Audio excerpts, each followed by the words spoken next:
첫 번째 질문이다 보니까 거의 모든 분들이 손을 들어주셔서 제가 좀 네, 마음이 무거운데요. 네, 그냥 제 눈에 띄는 아무나 분에게 하세요. 네, 제 눈에 띄는 분에게 질문 드리겠습니다. 네, 송정호 기자님. 제가 첫 번째 질문자가 될 거라고 생각을 못하고 손을 들었는데 첫 번째 질문자가 되고 보니까 급격하게 긴장이 됩니다. 서울경제 송정호 기자입니다. 사실 환율 문제를 질문을 드리고 싶은데 오늘 아침 방금 1,480원이 넘었습니다. 이 1,500원까지 올라갈 거라는 지적들이 나오고 있는데 환율 문제를 해결하기 위해서 대통령께서 가지고 계신 특단의 대책 이런 것들이 있을지 궁금합니다. 네. 특별한 대책이 있으면 이미 했겠죠. 정부가 할 수 있는 또 유용한 많은 정책들을 시행하고 있습니다. 물론 시장은 언제나 여러분이 아시는 것처럼 수요와 공급에 따라서 결정되죠. 역대 최대의 수출 실적 7천억 불을 달성했고, 무역 수지 흑자도 계속되고 있고, 또 성장도 회복되고 있는데 환율이 작년 윤석열 정권 당시 그때에 지금 다다르고 있습니다. 일부에서는 뉴노멀이라고 하죠. 그리고 지금 원화 환율은 N 환율에 연동되는 측면이 있습니다. N 달러 환율에.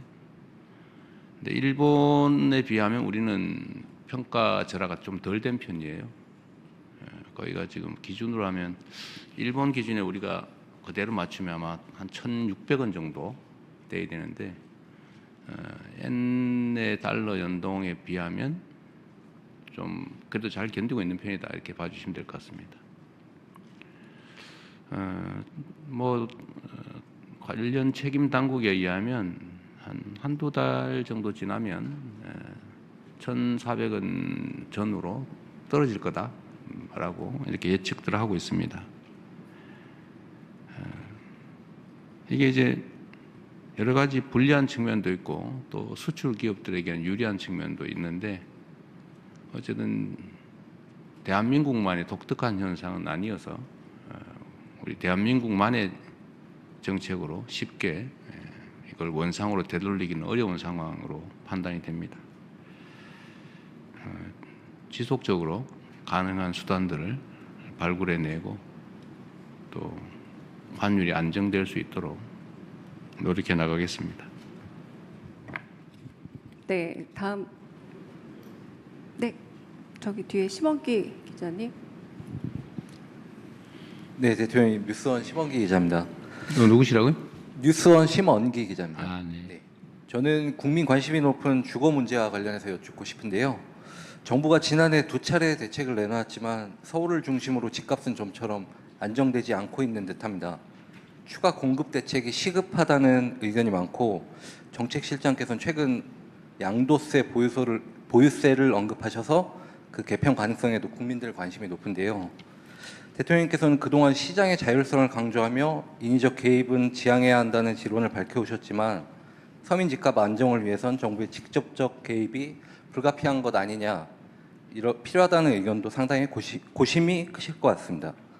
정부가 이른 시점 혹은 상반기 중에는 부동산 정책의 큰 그림을 제시할 준비를 하고 계신지, 양도세나 보유세 등 세제 전반 개편도 함께 추진할 계획이신지 등에 관해 말씀 주시면 감사하겠습니다. 네, 대한민국의 집값 수준은 일본의 잃어버린 30년이 문제됐을 그 시점의 상황을 향해서 계속 치닫고 있습니다. 아마 아시겠지만 평균적인 노동자들이 받는 월급을 한 푼도 안 쓰고 전부 적금할 경우에 그 지역에 집을 사는데 몇 년 걸리냐 이런 지수가 있는 거 아마 잘 아실 겁니다. 대한민국이 아마 정확한 숫자는 아닌데 15년 동안 하나도 안 먹고 하나도 안 쓰고 다 모아야 겨우 평균적인 근로자가 평균적인 집을 살 수 있다. 막 그래 돼 있을 거예요. 엄청나게 집값이 높은 거예요. 여러 가지 요인들이 있겠죠. 대한민국은 투자 자산이 전부 부동산, 거의 대부분이 부동산 아닙니까? 이런 나라도 좀 드물죠. 그래서 수도권 집중도가 엄청나게 좀 높죠. 지금도 수도권으로 몰리고 있습니다. 그러니까 당연히 수요 공급의 균형이 무너지고 집값이 상승하게 되는 요인이 되는 것 같아요. 아주 근본적인 대책은 수도권 집중을 완화하는 것하고 자산 배분에서 부동산 보유 비중을 줄이는 것이라고 생각됩니다. 그래서 근본적인 정책 방향을 우리는 이제 금융의 생산적 금융으로의 전환, 돈만 있으면 무조건 집을 또는 땅을 건물을 사려고 하는 이걸 좀 이제는 좀 유용한 금융 자산으로, 특히 그 중에서도 생산적 영역의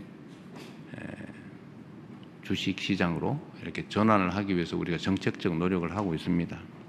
뭐 조금은 효과가 있는 것 같아요. 그리고 또 한 가지는 이제 수도권 집중 완화를 위한 또 국가의 장기 성장 전략으로서 지방 균형 발전, 또 지역에 대한 투자, 또 인구가 서울로 좀 덜 몰리고 또 지방으로 갈 수도 있게 이런 각종 정책들을 하고 있습니다. 미세하긴 한데 하나의 이제 이게 뭐 큰 효과가 있다는 뜻은 아니고, 저기 이제 인구 소멸 위험을 겪는 저쪽 남부 지방, 강원도 저쪽에 아주 구석에 충청도 어디